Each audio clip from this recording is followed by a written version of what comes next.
작년 연말에 초등학생들에게 설문을 했습니다. 장래 희망에 대한 이 설문이었습니다. 1등이 운동선수가 되는 것, 2등이 학교 선생님이 되는 것, 3등이 유튜브 크리에이터였습니다. 1등, 2등까지는 우리가 잘 아는 직업군이니까 충분히 그럴 수 있다라고 생각을 하겠지만 3등 유튜브 크리에이터, 많이 좀 우리 어르신들에게는 낯선 이런 직업군이 될 것입니다. 요즘에 실제로 보게 되면 서울대를 졸업하고 좋은 이 연구실에서 연구원으로 있다가 그 직장을 그만두고 유튜버가 된 사람이 있습니다. 학교 선생님 잘 하다가 그 좋은 직업을 놔두고 유튜버가 된 사람이 있습니다. 아주 유명한 유튜버 가운데 한 명은요, TV에도 자주 나오고 있는 친구인데 대사관 직원이었어요. 대사관 일을 그만두고 유튜버가 된 케이스도 있습니다.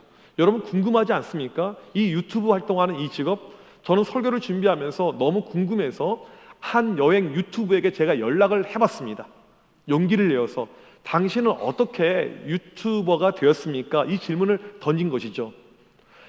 이 사람들은 부부인데 원래 직업이 배우였습니다. 배우로서 활동하다가 배우 생활을 접고 전 세계를 여행을 하고 있는데 저번에는 365일, 그러니까 1년 내내 여행을 하고 돌아온 거예요. 그러면 이 세계 일주 여행이 우리가 생각하는 것처럼 호텔에서 자고 이런 것이 아니고 텐트를 메고 배낭을 메고 또 산간 오지를 가요. 사람이 없는 이상한 곳으로. 아니 그렇게 왜 고생을 하면서 살아갑니까? 배우 생활을 접고 이렇게 유튜버가 된 이유가 무엇입니까? 라고 질문을 제가 직접 해봤습니다. 그랬더니 저에게 답장이 왔어요. 첫 번째 이유는 아이를 낳기 전에 실컷 놀러 다니고 싶어서 갔대요, 실은요.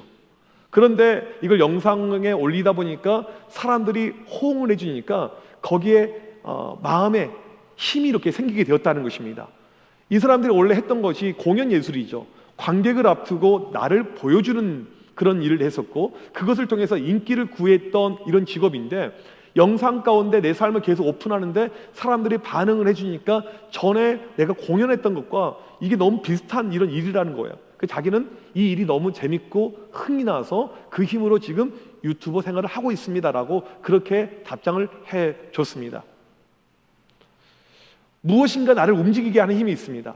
그러니까 좋은 직업을 놔두고도 직업을 때려치고 유튜버로 갈아탈 수 있는 그런 것이 있습니다. 이것을 가리켜서 동력이라고 합니다. 나를 움직이는 힘이죠. 여러분의 삶에 동력이 있습니까? 여러분 어떠한 힘을 가지고 사십니까? 여러분 이 질문은요, 제가 여러분들에게 처음 하는 질문이 아니에요. 정확하게 1년 전이죠.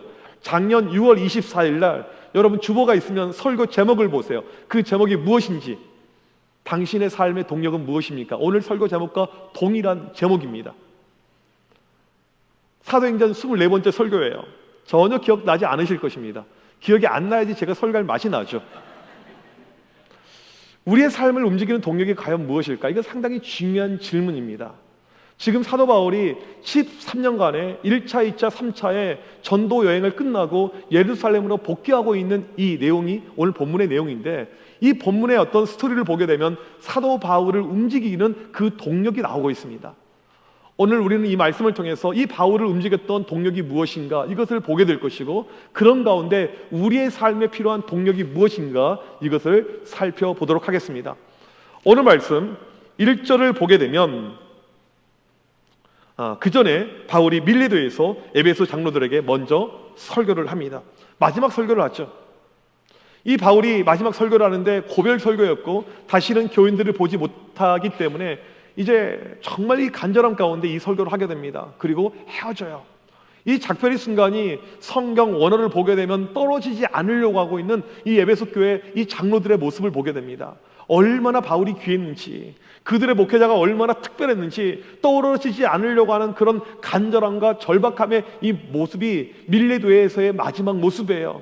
그렇게 어려운 가운데 마지막 빠이빠이 작별을 하게 되고 바울이 예루살렘으로 가게 됩니다. 오늘 1절에 보게 되면 밀레도에서 남쪽 70km 떨어진 이 고스로 가게 됩니다. 이 지역이 어떤 지역이냐면요, 의학의 아버지인 히포크라테스의 고향입니다. 여기에는 유명한 의학교가 있고 많은 사람들이 병을 고치기 위해서 여기에 왔었던 그런 도시입니다. 고스에서 하룻밤 머물고 그 다음날 80km가 떨어진 로도라는 섬으로 가게 됩니다. 이 로도 섬은요 무엇으로 유명하냐면 장미로 유명해요. 일조량이 풍부해서 엄청나게 많은 장미가 있습니다. 또 여기는요 웅변과 수사학이 유명했던 그런 도시입니다. 하룻밤 여기에서 쉬고 그 다음날 85km가 떨어진 바다라로 가게 됩니다. 바다라는요 매우 큰 도시입니다. 무역 항구 도시였습니다. 교통의 요충지였습니다. 우리가 여기서 한 가지 짚고 넘어가야 될 내용이 있어요. 바울이 지금 세 개 도시를 거쳐가죠. 고스, 로도, 바다라. 그런데 오랫동안 머물지 않아요. 왜 바울이 그냥 하루만 머물렀을까? 왜 바울이 이 세 개 도시에서 오랫동안 머물지 않았을까? 이것을 먼저 우리가 고민해보고 여기에 대한 답이 필요하다는 것입니다. 그간 이 바울이 지병에 시달렸습니다. 몸이 안 좋아요. 근데 고스는 어떠한 곳입니까? 병을 고칠 수 있는 그런 환경이 되는 곳입니다. 그렇다면 여기에서 좀 요양하면서 바울의 몸을 좀 고치면 좋았을 텐데 바울이 그냥 패스를 해요. 그 다음에 갔던 이 로도 섬을 보게 되면요, 여기에는 수사학 웅변이 발달한 곳입니다. 바울은 설교하는 사람이에요. 바울의 관심사랑 딱 맞아 떨어지고 장미가 많으니까 심신의 안정을 꾀할 수 있는 이런 곳입니다. 그런데 오래 머물지 않고 바로 패스합니다. 그 다음에 바다라, 여기는요 무역이 발달한 곳입니다. 바울이 뭐 하는 사람이에요? 텐트 메이킹 하는 사람이잖아요. 자기의 비즈니스를 좀 발전시킬 수 있는 그런 환경인데 바울이 이 모든 것을 그냥 두고 바로바로 떠나버립니다. 왜 이 바울이 세 개의 도시를 그냥 패스를 했을까요? 그 이유는 무엇이냐면 바울의 삶을 움직이는 것은 편리함, 레저, 어떤 건강 유지, 그런 것이 아니었다는 것입니다. 내 특기를 개발하는 것, 그런 것이 바울의 삶을 움직이는 것이 아니었다는 것입니다. 바울의 관심사, 바울의 삶의 동력은 이런 것이 아니었습니다. 바울을 움직이는 것은 무엇이었냐면 오직 은혜였다는 것입니다. 바울을 움직이는 것은 하나님의 은혜였어요. 지금 그동안에 받았던 하나님의 은혜가 너무나도 커서 바울은 빨리 예루살렘에 가야 돼요. 가서 은혜의 복음을 증거해야 되니까 바울의 삶의 동력은 내 안락도 아니요, 편리함도 아니요, 레저도 아니요, 내 특기를 개발하는 것도 아닌 하나님의 은혜였다는 것을 우리가 여기서 알 수가 있습니다. 바울의 동력은 은혜였습니다. 2절을 보니까 바울이 베니게로 가는 배를 타게 됩니다. 이 베니게 두로 지방이죠. 지금 레바논 지방인데 로마 때 수리아에 속한 곳입니다. 이 바다라에서 베니게까지는요 해상로로 650km예요. 상당히 먼 거리입니다. 그 당시에는 지금처럼 뭐 페리가 있다든지 쾌속선이 없었습니다. 상선을 타고 이렇게 가는 것입니다. 계속 가고 있는데 오늘 말씀에 특이한 말씀이 한 가지 나옵니다. 3절을 보니까 가다가 섬 하나가 보입니다. 구브로를 바라보고, 구브로를 바라보고, 이 말씀이 특이한 말씀이에요. 바울이 선교 여행을 하면서 배를 많이 탔습니다. 배를 타면서 여러 섬들을 봤거든요. 바울이 배를 타면서 지나쳤던 많은 섬이 있는데 성경에 유일하게 기록이 된 섬은요 구브로밖에 없어요. 많은 섬을 봤는데 다른 섬들은 기록하지 않고 오직 구브로만 바울이 기록을 하고 있습니다. 특별함이 있는 것이죠. 구브로는요 실은 큰 섬이었습니다. 지중해 세 번째로 큰 섬이었습니다. 바울이 성경에서 어떤 것을 기록할 때, 아니 성경에 어떤 지명이 나올 때, 어떤 내용이 나올 때는요 그냥이란 법은 없습니다. 특별한 목적을 가지고 이 지명이 나오는 것입니다. 왜 구브로, 지금 왼편에 이 구브로가 나타나는데 그 목적이 무엇일까요? 구브로를 바라보았다 헬라어가 아나프 하이노라는 단어인데 나타나다라는 의미입니다. 지금 배를 타고 가고 있는데 왼쪽에 구브로라는 섬이 나타나 있어요. 하루 종일 배를 타고 가는 내내 이 구브로가 얼굴에서 떠나지 않습니다. 왜 바울의 시선에 구브로가 계속 남아있을까요? 이게 두 번째로 중요한 질문입니다. 왜 바울의 시선 가운데 구브로가 계속 남아있을까요? 여러분, 이 구브로를 우리가 좀 알 필요가 있습니다. 바울의 이 선교사역 13년의 선교사역 가운데 바울이 갔었던 첫 번째 선교지가 이 구브로입니다. 이 구브로가 어떤 곳입니까? 바나바의 고향이에요. 그래서 안디옥 교회 파송을 받아서 바나바와 바울이 같이 가게 되는데 바울은 처음에는 잘 모릅니다. 그냥 바나바를 따라갔어요. 근데 그곳에서 놀라운 하나님의 역사가 나타나게 됩니다. 바 예수라고 불리우는 이 거짓 주술사가 복음을 깽판치고 여러 가지 방해 공작을 노는데 하나님의 능력 가운데 그 사람이 그냥 쉽게 말하면 그냥 죽사발이 되는 거예요. 능력으로 확 그를 무찌르게 됩니다. 그리고는 복음의 놀라운 능력으로 말미암아 그 섬에 총독이 예수님을 믿는 역사가 나타나게 됩니다. 복음의 놀라운 역사가 너무나도 컸습니다. 원래는 바나바, 그 다음에 바울이었는데 구브로를 계기로 바울이 먼저 올라가는 리더십의 체인지가 발생하게 됩니다. 이 바울이 구브로에서 경험했던 하나님의 역사는요, 말로 이루 표현할 수 없을 만큼 컸습니다. 구브로는 바울이 선교 사역에서 첫 번째 체험했던 은혜의 장소라는 것입니다. 이것이 구브로의 특별한 것이에요. 지금 옆을 지나가고 있는데 큰 섬이 보이는데 그 섬은 자기가 하나님의 은혜의 이 사역을 체험했던 첫 번째 장소라는 것입니다. 어떻게 이것을 잊을 수가 있겠습니까? 제가 목회 사역을 시작했을 때 처음 시작한 곳이 방학동입니다. 서울 꼭대기 이렇게 위치하고 있죠. 제가 한 2년 전에 이 방학동을 어떻게 우연히 운전하면서 지나가게 되었는데 과거 제가 사역했던 그 그림이 떠오르는 거예요. 그 도시는, 그 동네는 뭐 20여 년 전이나 지금이나 뭐 크게 달라진 것이 없더라고요. 제가 25년 전에 그곳에서 전도사 사역을 처음 시작을 하게 되었습니다. 처음에 사역을 하게 되면요, 아무것도 몰라요. 그냥 애송이 같은 이런 사역자죠. 그런데 교회에서 일을 이렇게 많이 시키는지, 또 교회가 작은 교회였습니다. 일주일에 설교를 3편씩 했어요. 제가 그때 유초등부, 중고등부, 청년부하고 심지어는 믿거나 말거나 지도하기도 하고, 사람이 없으니까요. 뭐 그게 뭐 제대로 했겠습니까? 진짜 은혜로 한 거죠. 근데 그때 제가 사역을 너무 못했어요. 처음 사역지니까 너무나도 사역을 못했습니다. 뭘 해도 안 돼요. 제 나이 20대 중반밖에 되지 않죠. 뭘 할 수가 없습니다. 그래서 무엇을 많이 했냐면요, 많이 울었어요. 기도만 하면 그냥 눈물밖에 안 나오는 거예요. 아이들을 위해서 해줄 수 있는 것이 없습니다. 제 능력이 부족해요. 그냥 울고 또 울었던 그 장면이 떠오르더라고요. 저는 그때 받았던 하나님의 은혜를 결코 잊을 수가 없습니다. 첫 번째 사역지니까. 지금 바울에게 있어서 구브로가 그런 곳이에요.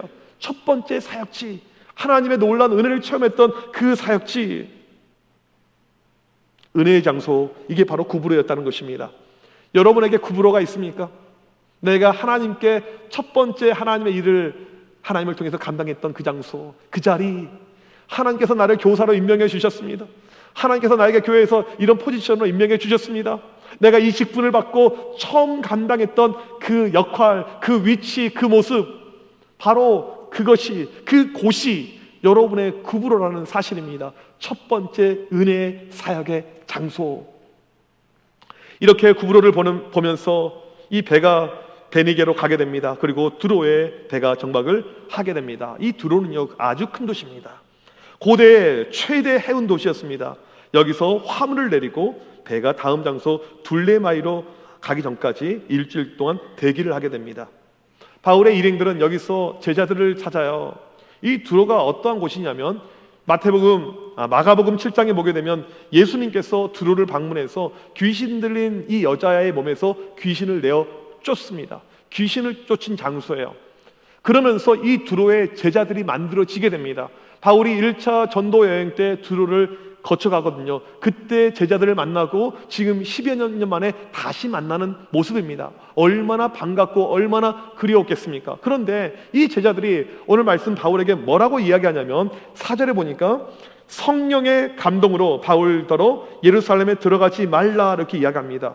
성령을 통해서 바울에게 말합니다. 들어가지 마십시오. 예루살렘으로요.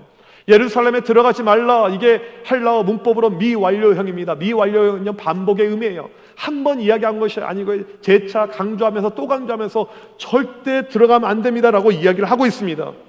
이 제자들은 모두 영적인 사람들이었습니다. 기도하는 사람이었어요. 바울을 위해서 기도만 하게 되면 예루살렘을 향한 그 모습이 떠오르는 것입니다. 바울이 당할 고통의 모습이 보이는 것입니다. 여러분, 영적인 사람은요, 기도하면 하나님께서 지금도 이런 것을 보여주십니다.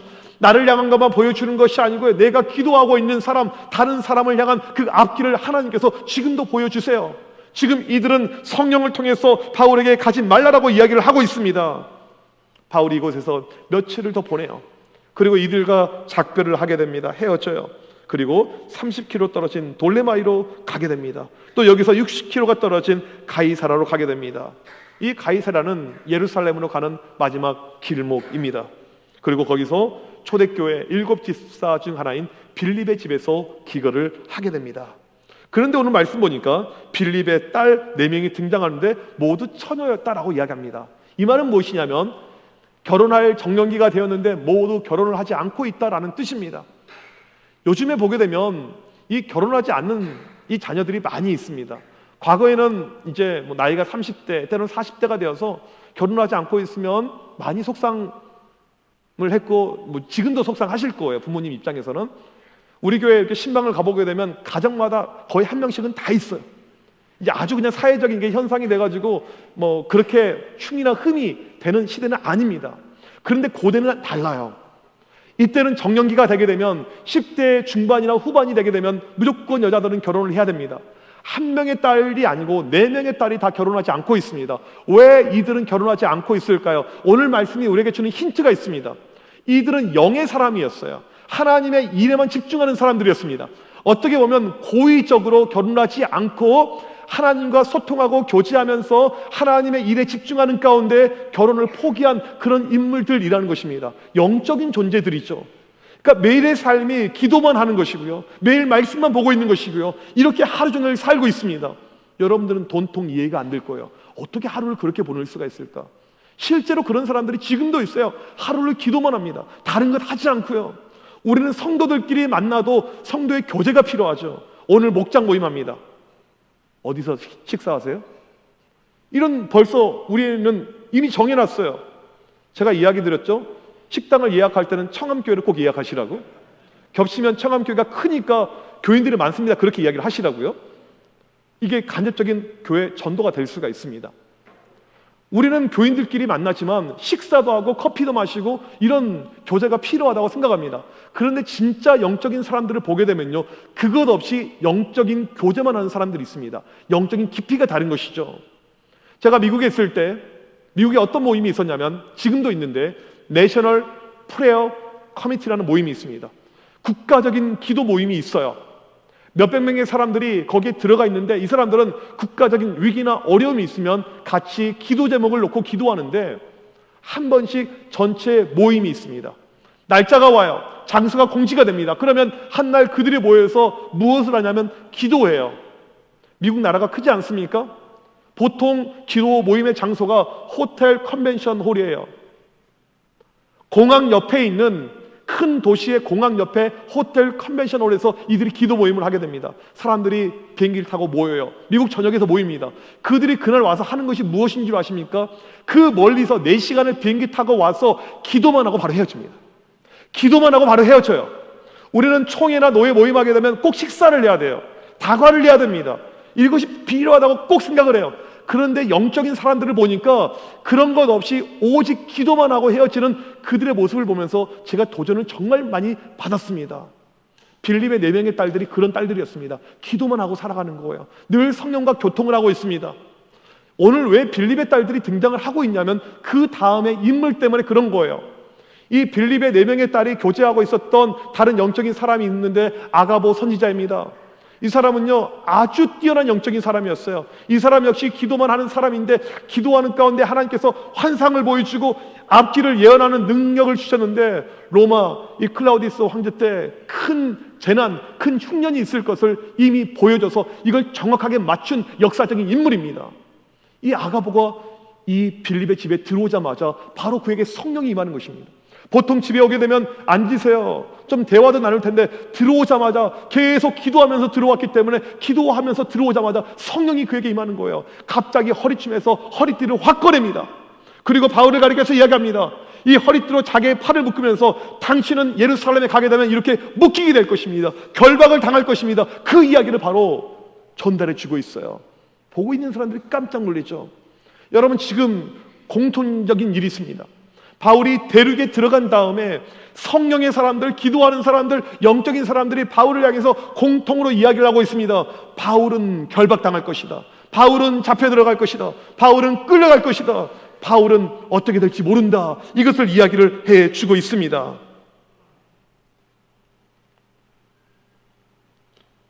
여러분, 이런 이야기를 우리가 받는다면 마음이 어떠할까요? 지금 예루살렘에 들어가면 안 된다고 이야기를 하고 있습니다.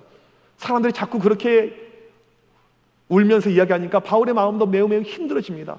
바울이 이들이 들어가지 말라는 그 이야기를 들었었을 때 오늘 13절에 이렇게 이야기를 하게 됩니다. 같이 한번 읽어보도록 하겠습니다. 시작. 바울이 대답하되 여러분이 어찌하여 울어 내 마음을 상하게 하느냐. 나는 주 예수의 이름을 위하여 결박당할 뿐 아니라 예루살렘에서 죽을 것도 각오하였노라 하니. 바울이 뭐라고 이야기합니까? 나는 예루살렘에 갈 것입니다. 나는 무조건 갈 것입니다. 내가 결박당하고 내가 감옥에 끌려가고 심지어 내 목숨을 잃을지라도 나는 무조건 감옥에, 나는 예루살렘에 갈 것입니다. 그 이유가 무엇입니까? 이 바울의 사명은요, 복음을 증거하는 거예요. 한 영혼이라도 하나님을 믿게 해야 되고 구원에 이르게 해야 되기 때문에 나는 예루살렘, 지금 오순절이 이르기 전에 가서 그들에게 복음을 증거해야 됩니다. 바울이 앞서서 이야기했던 사도행전 20장 24절에 나오는 나의 달려갈 길과 주 예수께 받은 사명 곧 하나님의 은혜의 복음을 증언하는 바치라면 나의 생명을 조금 더 귀한 것으로 여기지 아니하노라. 내 사명, 내 모든 것은 하나님의 복음을 증거하는 것입니다. 나는 무조건 들어갈 것입니다 라고 이야기를 하고 있습니다. 여러분 같으면 이 상황 가운데 예루살렘으로 갈 수 있겠습니까? 들어가면 잡혀 들어가요. 예루살렘에 가자마자 감옥행입니다. 들어갈 수가 있겠냐는 것입니다. 어렵겠습니다. 어려울 거예요. 그런데 바울은 간다고 합니다. 왜 이렇게까지 무모해 보이는 행동을 바울이 하는 이유가 무엇일까요? 오늘 세 번째 질문이에요. 왜 바울은 이렇게 무모해 보이는 행동을 지금 할까요? 그 이유는 무엇이냐면 바로 하나님께 받은 은혜가 너무 커서입니다. 바울은 젊었을 때 이 예수 믿는 사람을 핍박하고 예수 믿는 사람을 잡아들인 일을 했습니다. 그런데 그가 예수님을 만나게 됩니다. 예수님을 믿게 됩니다. 나 같은 죄인을 살리신 그 하나님의 놀라우신 사랑과 은혜를 바울이 체험하게 됩니다. 그리고는 이제 내 인생을 살아갈 때 내가 하나님께 받은 이 은혜를 갚으면서 살아야겠다. 이것이 바울이 살아가는 인생의 방향과 목표가 된 거예요. 내가 하나님께 받은 은혜가 너무나도 큰데, 그 사랑이 너무나도 큰데 이제는 내가 그 사랑으로 그 은혜를 갚으면서 살아야겠다. 이게 바울의 삶의 슬로건이 된 것입니다. 그래서 이 바울의 성경의 말씀 9절 9절을 보게 되면요, 늘 하나님의 은혜가 붙어 있어요. 나는 하나님의 은혜로 삽니다. 은혜가 내 삶을 움직이는 동력입니다. 나는 그래서 은혜를 나타내야 됩니다. 사도행전 20장 24절 말씀을 보십시오. 그때 바울이 자기의 사명을 이야기할 때 뭐라고 이야기합니까? 그냥 복음이 아닌 하나님의 은혜의 복음을 증언하는 것, 이렇게 얘기합니다. 그냥 복음이 아닌 하나님의 은혜의 복음, 은혜를 이야기합니다. 나중에 바울이 위대한 사람이 되어서 사람들께 자꾸 질문을 받습니다. 어떻게 이런 위대한 인물이 되었습니까? 그때 바울은 고린도전서 15장 10절에 그러나 내가 나된 것은 하나님의 은혜로 된 것이니 내가 이 자리에 서 있는 것은 하나님의 은혜입니다 라고 고백을 하죠. 이것뿐만이 아니고 바울이 모든 서신서, 그의 편지를 쓸 때마다 편지의 문안 인사에 항상 나오는 문구가 있습니다. 하나님의 은혜가 있길 원합니다. 항상 바울은요, 하나님의 은혜를 이야기했습니다. 내가 지금까지 받은 은혜가 너무나도 큰데 내가 지금 고통당하는 것, 어려운 가운데 있는 것, 이것은 아무것도 아니라는 것입니다. 하나님께 받은 은혜를 보답하면서 살겠습니다. 바울의 삶의 동력은 바로 하나님의 은혜였고 은혜를 갚는 일이었다는 것입니다. 마치 시편 116편 12절 말씀처럼요, 여호와께서 내게 주신 모든 은혜를 무엇으로 보답할까? 이 시인의 고백처럼 바울은 살고 있었다는 것입니다. 오직 은혜로, 은혜의 삶을 살고 있었다는 것입니다. 지금 여러분의 삶을 움직이는 동력이 무엇입니까? 여러분 무엇으로 여러분의 인생을 살고 있습니까? 삶을 움직이는 동력이 의미하는 바는요, 나의 기쁨을 이야기하는 거예요. 어떠한 일이 여러분의 삶에 있을 때 가장 기뻐하십니까? 한 주간을 생각해 보세요. 이 6월 한 달을 생각해 보세요. 어느 순간에 내가 가장 기뻐했는지. 보통 우리는요, 물질이 많아지면 기뻐합니다. 연봉이 인상이 되면 기뻐져요. 하한가 치고 있었던 내 주식이 위로 올라가면 그때 기뻐집니다.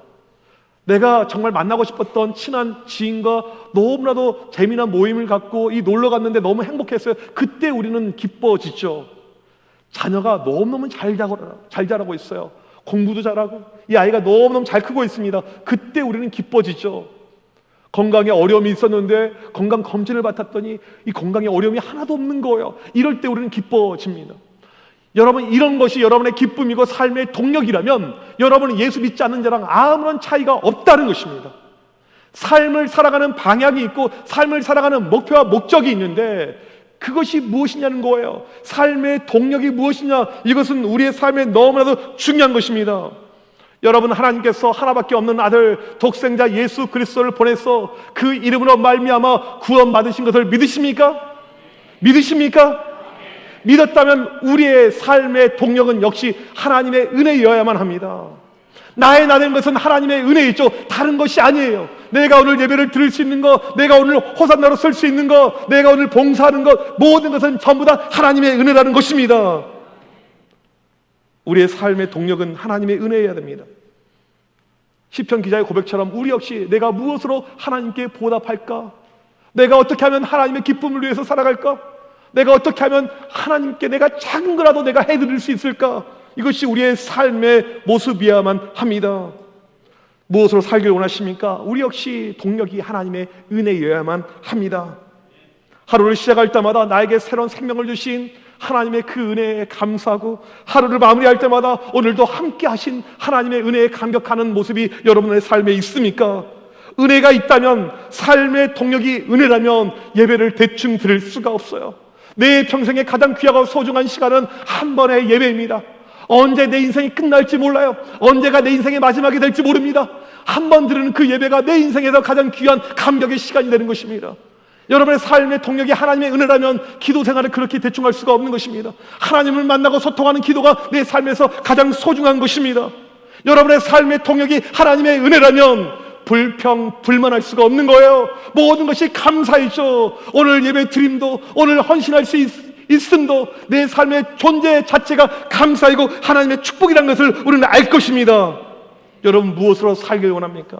무엇으로 우리가 살아야 됩니까? 우리의 삶의 동력은 다른 것이 아닌 하나님의 은혜여야만 되는 것입니다. 오늘 이 바울의 이 삶의 고백, 나는 죽어도 괜찮습니다. 나는 살 만큼 살았습니다.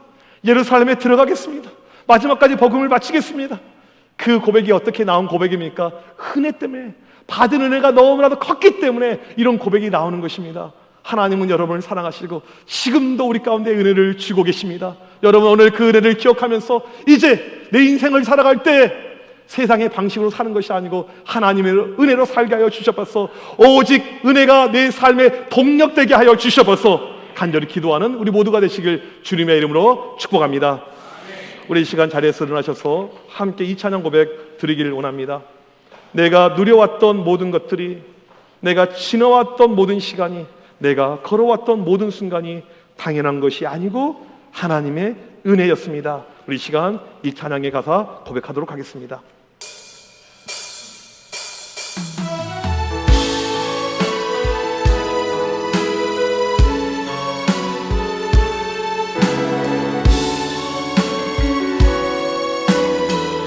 내가 누려왔던 모든 것들이, 누려왔던 모든 것들이, 내가 지나왔던 모든 시간이, 내가 지나왔던 모든 시간이, 내가 걸어왔던 모든 순간이, 내가 걸어왔던 모든 순간이 당연한 것 아니라 은혜였어.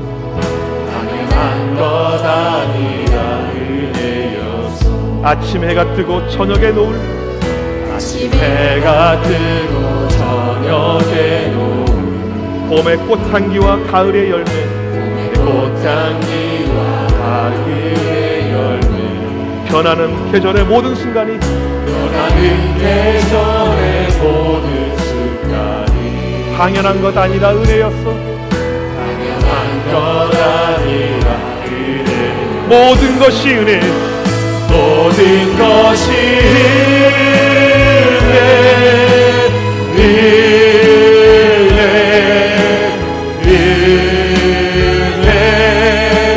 한없는 은혜. 내 삶에 당연한 것 하나도 없었던 것을, 모든 것이 은혜, 은혜였소. 내가 이 땅에 태어나 사는 것, 땅에 세상에 태어나 살고 어린아이 시절과 지금까지 어린아이 시절과 지금까지 숨을 쉬며 살며 꿈을 꾸는 삶, 숨을 쉬며 살며 꿈을 꾸는 삶 당연한 것 아니라 은혜였소. 당연한 것 아니라 은혜였소.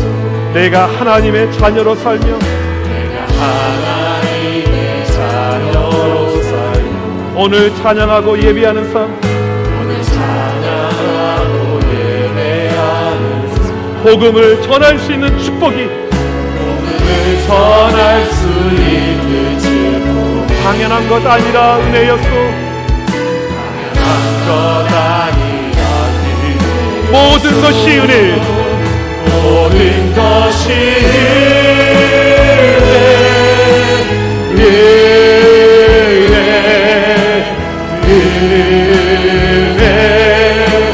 한없는 은혜 내 삶에 당연한 것 하나도 없었던 것을 모든 것이 은혜였소. 모든 것이 은혜, 모든 것이